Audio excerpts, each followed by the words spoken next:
बात उन दिनों की है जब हिंदुस्तान में अंग्रेजों का तसल्लुत था और हिंदुस्तान के मुख्तलिफ शहरों में फारसी जबान का चलन था। एक अंग्रेज कमिश्नर आया लखनऊ के अंदर, लेकिन जबान का बड़ा मसला, न खुद किसी से बात कर सकता है, न किसी को कुछ कह सकता है, न किसी की बात को समझ सकता है। बड़ा परेशान है। हर वक्त में एक मुतरजिम की जरूरत है, एक ट्रांसलेटर की जरूरत है। एक रोज अपने मुशीरों को बुलाकर कहने लगा, अपने अहबाब को बुलाकर कहने लगा कि सुनो, मैं लखनऊ आ गया हूँ। लखनऊ के अंदर जो जबान जिसका चलन है, जो जबान आम है, वो जबान मुझे नहीं आती और मैं चाहता हूं कि फारसी जबान को सीखूं। कहने लगा, लखनऊ के अंदर जो फारसी जबान का सबसे बड़ा आलिम हो, जिसे इस जबान पे सबसे ज्यादा महारत हो, उसको लेकर आओ, उसका नाम बताओ। अल्लाह अकबर कबीरा, गौर फरमाइए। नाम बताया गया तो किसका नाम बताया गया? उस अंग्रेज कमिश्नर को एक अल्लाह के वली का नाम बताया गया, हजरत मौलवी सिराजुद्दीन रहमतुल्लाह अलैह, उनका नाम पेश किया गया। वो अंग्रेज कमिश्नर कहने लगा, बुला लो। हजरत को मदऊ कर दिया गया, कमिश्नर साहब ने बुलाया है। अल्लाह वाले को जैसी दावत दी गई, अल्लाह वाले ने कहा ठीक है, आ जाऊंगा। हजरत मुल्ला सिराजुद्दीन रहमतुल्लाह अलैह पहुंच गए अंग्रेज कमिश्नर के यहाँ, उसके बंगले पे पहुंच गए। वहां पहुंचने के बाद में उस अंग्रेज कमिश्नर से जब बातचीत हुई, वो कहने लगा, आप फारसी के बड़े आलिम, आपको फारसी जबान पे बड़ी महारत है। मैं चाहता हूँ आप मुझे ये जबान सिखा दें। मैं चाहता हूँ आप मुझे ट्यूशन दे दिया करें, मुझे पढ़ा दिया करें। ट्रांसलेटर के जरिए बात हो रही है। हजरत ने फरमाया, पढ़ा दूंगा, लेकिन मेरी शराइत होगी, मेरी चंद रिक्वायरमेंट होगी। अगर तुम मेरी शराइत को मान लेते हो तब मैं तुम्हें ट्यूशन दूंगा। जनाब, अगर हम जैसा कोई मौलवी होता ना, तो वो तो कहता कि साहब मेरी रिक्वायरमेंट ये है कि मैं अच्छी तनख्वाह लूंगा, बोनस लूंगा, सवारी का इंतजाम करें, ऑटो वगैरह का, ये सब कुछ। लेकिन अल्लाह वालों की शान बड़ी मुख्तलिफ होती है। वो क्या किसी ने कहा है ना, उजले कपड़ों में सिकंदर हो जरूरी तो नहीं, मैले कपड़ों में कलंदर भी तो हो सकता है। जिस भिखारी को हिकारत से पुकारा तूने, उसके कासे में समंदर भी तो हो सकता है। अल्लाह वाले ने फरमाया, मेरी शराइत होगी। कमिश्नर कहने लगा, बोलो क्या है? अल्लाह वाले ने फरमाया, न मुझे बढ़िया तनख्वाह की जरूरत है, न तुम्हारे मालो दौलत की जरूरत है। सुनो सुनो, मेरी शर्त ये होगी, जब मैं तुम्हें पढ़ाने आऊंगा, जब मैं तुम्हें ट्यूशन देने आऊंगा, अगर नमाज का वक्त हो जाएगा तो मेरे लिए वुजू के पानी का इंतजाम तुम करोगे, मुसल्ले का इंतजाम तुम करोगे। तुम्हारे घर के अंदर मैं नमाज भी पढ़ूंगा और कुरान की तिलावत भी करूंगा। ये अल्लाह वालों का किरदार है। काफिरों के घर में भी जाते हैं ना, तो कुरान को साथ लेके जाते हैं, नमाज को साथ लेके जाते हैं। एक हम लोग हैं कि हमने अपने घरों से कुरान मजीद की तिलावतों का जो एक समा होता था, जब सुबह को लोग निकलते थे रास्तों से, घर घर से कुरान करीम की तिलावतों की आवाजें आती थी, अब वो माहौल नहीं रहा। हम लोग कहते घर में बरकत नहीं होती, परेशानियां हैं। बरकत कहां से होगी जब घर में तुम नमाज नहीं पढ़ते, कुरान की तिलावत नहीं करते? कहां से बरकत होगी? ऐ मेरे अजीजों, अगर घर में, कारोबार में, मकान में, दुकान में खैर बरकत चाहते हो तो कुरान की तिलावत कर लिया करो। याद रहे, जहाँ कुरान पढ़ा जाता है वहाँ अल्लाह की रहमतों का नुज़ूल होता है, रब की रहमतों के फरिश्तों का नुज़ूल हुआ करता है। अंग्रेज कमिश्नर कहने लगा, नमाज तुम्हारी इबादत, कुरान तुम्हारी किताब, मुझे ट्यूशन से मतलब है। आपको नमाज पढ़ना हो पढ़ लेना, कोई फर्क नहीं पड़ता। अल्लाह वाले ने कहा ठीक है, ट्यूशन पढ़ाना शुरू कर दिया। आने लगे, पढ़ाने लगे, नमाज का वक्त होता वहीं पे नमाज अदा करते। इस अंग्रेज कमिश्नर की एक जवान बेटी जो बड़ी खूबसूरत है, निहायत हसीनो जमील है, और याद रहे उसकी पारसाई और उसकी पाकीज़गी आम थी, सब उस पर बड़ा नाज किया करते थे।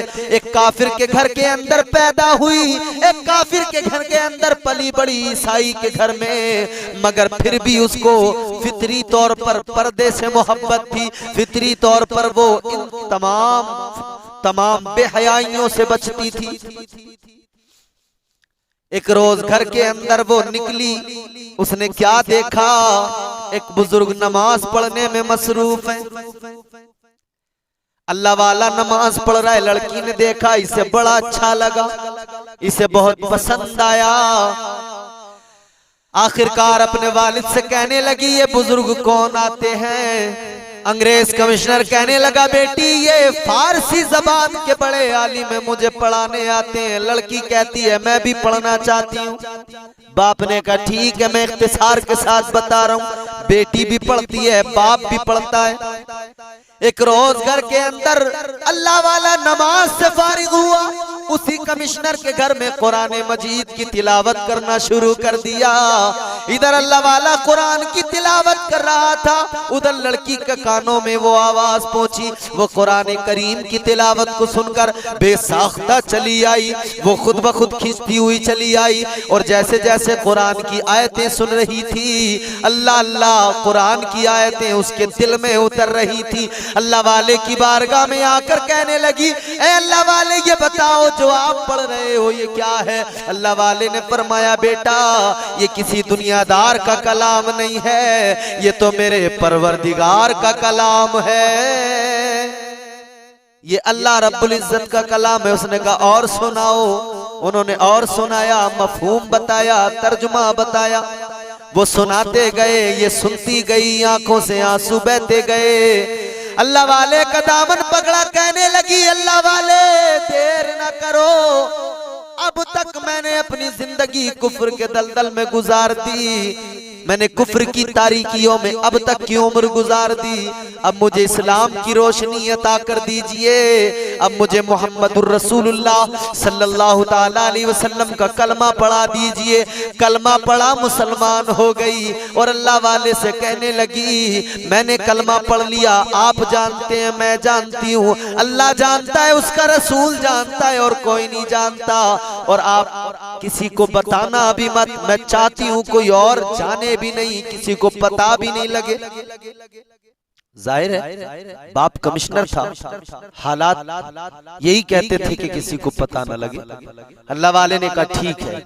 आखिरकार वक्त गुजरता गया, ये पढ़ती रही, सीखती रही, इस्लाम के बारे में जानती रही, और जब जब मेरे आका का तस्करा सुनती झूम जाती, जब जब मुस्तफ़ा करीम की बातें सुनती, जब जब मदीने के ताजदार का जिक्र सुनती मचलने लगती। अब तो हर लम्हा मदीने की याद सताने लगी, हर लम्हा मदीना याद आने लगा, बेकरारियां बढ़ती चली गई, और फिर अपना भी होश नहीं रहा, फिर खाने का होश नहीं रहा, फिर पीने का होश नहीं रहा, और जब ये आलम हुआ तो कमजोरी आ गई, कमजोरी बढ़ी तो बीमार हो गई, और बीमारी बढ़ी तो इतनी बड़ी, मदीने वाले के इश्क में आखिरकार उस नौयत पे कहानी पहुंची कि ये बीमार इतनी ज्यादा हो गई कि बिस्तरे मर्ग पे आ गई। जिंदगी की आखिरी सांसें ले रही है, बाप की आंखों में आंसू है, माँ की आंखों में आंसू, सब परेशान है। लड़की ने कहा मेरे उस्ताद को बुलाओ। हजरत मौलवी सिराजुद्दीन को बुलाया गया, इसने सलाम किया, आपने सलाम का जवाब दिया। कहने लगी हजरत सुनिए, एक वसीयत करना चाहती हूँ, मेरी वसीयत पे अमल कर लेना। अल्लाह वाले ने फरमाया बोलो। कहने लगी जब मेरा इंतकाल हो जाए, मेरे घर वाले मुझे ईसाई समझते हैं, ये तो मुझे ईसाइयों के कब्रिस्तान में मजहब ईसाई मजहब के तौर तरीकों के मुताबिक दफन करेंगे, लेकिन अल्लाह वाले मेरी वसीयत ये है, जब ये मुझे दफन कर दें, आप मेरी कब्र की मिट्टी को हटाना, मेरा ताबूत से मेरी लाश को निकालना, मेरी नमाजे जनाजा पढ़ लेना, और मुझे मुसलमानों के कब्रिस्तान में दफन कर देना। अल्लाह वाले ने फरमाया ठीक है, तेरी वसीयत पे अमल किया जाएगा। आखिरकार इस लड़की का इंतकाल हो गया, ये दुनिया से रुखसत हो गई। ईसाई मजहब के तौर तरीकों के मुताबिक लखनऊ शहर में ईसाइयों के कब्रिस्तान में इसको दफन कर दिया गया। अल्लाह वाले भी उस कब्र तक साथ साथ गए इन सब के, और उस कब्र पर निशान लगा के वापस आ गए। रात का सन्नाटा, सारा लखनऊ शहर सो गया। अल्लाह वाला अपने खादिम को लेकर कब्रिस्तान में पहुंचा, कब्र की मिट्टी को हटाया, ताबूत को बाहर निकाला, और जैसे ताबूत को खोला और जैसी लाश को देखा हैरत में पड़ गए। हैरान है, कब्र वही है, ताबूत वही है, पहचान है, मगर कब्र के अंदर, ताबूत के अंदर लड़की को दफन किया गया था, लेकिन देखा तो किसी मर्द की लाश रखी हुई है। हैरान हो गए, परेशान हो गए, ये किसकी लाश रखी हुई है। खादिम आगे बढ़ा, उसने आगे बढ़ के देखा, कहने लगा हुजूर इस शख्स को मैं पहचानता हूँ, ये लखनऊ का रहने वाला नहीं है, ये ईसाई भी नहीं है, ये बाराबंकी के मिर्जा जी हैं, लेकिन इनकी लाश यहाँ कैसे आ गई। अल्लाह वाले ने ताबूत को बंद किया, कब्र में रखा, मिट्टी डाली, वापस आ गए। सुबह का उजाला हुआ, लखनऊ छोड़ा, बाराबंकी पहुंच गए। लोगों से मिर्जा के बारे में पूछा, लोगों ने बताया मिर्जा जी का कल ही इंतकाल हुआ। पूछा कहाँ पे दफन किया गया है, लोगों ने बताया फला कब्र में दफन किया, फला कब्रिस्तान में। एक शख्स ने जाकर कब्र बताई, कब्र पे आपने निशान लगाया, वापस आ गए। जैसे ही रात की तारीकी फैली, अल्लाह वाला फिर उस कब्रिस्तान में पहुंच गया, उस कब्र की मिट्टी को हटाया, लाश को बाहर निकाला, कपड़ा हटा के देखा, फिर हैरान है, लड़की की लाश यहाँ भी मौजूद नहीं है, यहाँ भी किसी और मर्द की लाश रखी हुई है। हैरान थे, आखिरकार उस लाश को भी कब्र में रखा, मिट्टी डाल दी। परेशान है, अचानक परेशानी के आलम में सर पकड़ के बैठे हैं कि नींद आ गई। नींद आई तो ख्वाब देखा, क्या देखा, वही लड़की मुस्कुराती हुई ख्वाब में आ गई, सलाम करती है। अल्लाह वाले ने सलाम का जवाब दिया, फरमाया बेटी मैं बड़ा परेशान हूँ, मुझे तेरी वसीयत पे अमल करना था, लेकिन तेरी लाश नहीं मिल रही है, समझा दे क्या मामला है। लड़की कहने लगी अल्लाह वाले सुनो, जो दुनिया में जिससे प्यार करता है उसका हश्र भी उसी के साथ होता है। मेरी कब्र में, ईसाइयों के कब्रिस्तान में, बाराबंकी के रहने वाले मिर्जा जो मुसलमान थे, उनको किस लिए पहुंचाया गया, इसलिए कि मिर्जा जी नाम के मुसलमान थे, जब तक जिंदा रहे अंग्रेजों से प्यार करते रहे, ईसाइयों की तहजीब को पसंद करते रहे, उनके जैसा लिबास पहना, खाना पीना उनके तरीकों के मुताबिक करते थे, सब कुछ उनके तरीकों को फॉलो करते रहे। जब मरे, उनकी मोहब्बत में मरे, फरिश्तों ने लाश को निकाला, जिनकी मोहब्बत में मरे थे वहीं उन्हीं ईसाइयों के कब्रिस्तान में इनकी लाश को ले जाकर रख दिया गया। और कहने लगी यहाँ जो मिर्जा की कब्र में लाश देखी है, ये हिंदुस्तानी की लाश नहीं है, ये अरब का रहने वाला, रहता था अरब में, मगर हिंदुस्तान से बड़ा लगाव था, यहाँ के कल्चर को पसंद करता था, यहाँ की तहजीब को पसंद करता था, यहाँ आने की तमन्ना रखता था।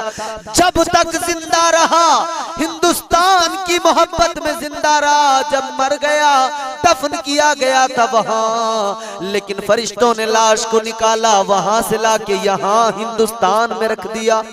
अल्लाह वाले ने फरमाया बेटी तेरी लाश कहाँ गई। मुस्कुराई और मुस्कुरा के कहने लगी ए अल्लाह वाले सुनो, मैंने किसी दुनियादार से प्यार नहीं किया था, मैंने तो अहमद मुख्तार से प्यार किया था, मैं तो मदीना मदीना पुकारती थी, बस मुझे भी मेरी मोहब्बत का सिला मिल गया। कहती है जब मुझे दफन कर दिया गया, फरिश्तों ने मेरी लाश को निकाला, नमाज़े जनाजा फरिश्तों ने पढ़ी, उसके बाद में मुझे हिंदुस्तान में नहीं रखा गया, मैं मदीना मदीना पुकारती थी, मेरी लाश को ले जाकर मदीना जन्नतुल बकी में दफन कर दिया गया। तो मोहब्बत हो ऐसी हो आमिना के लाल से, दम यहां निकले, जिस्म से जान यहां निकले, लेकिन वजूद मदीना पहुंच जाए। आशिक हो तो ऐसा हो, आका से प्यार हो तो ऐसा हो, इसीलिए तो कहते हैं अल्लाह अल्लाह किए जाने से अल्लाह न मिले, अल्लाह अल्लाह किए जाने से अल्लाह न मिले, अल्लाह वाले हैं जो अल्लाह से मिला देते हैं।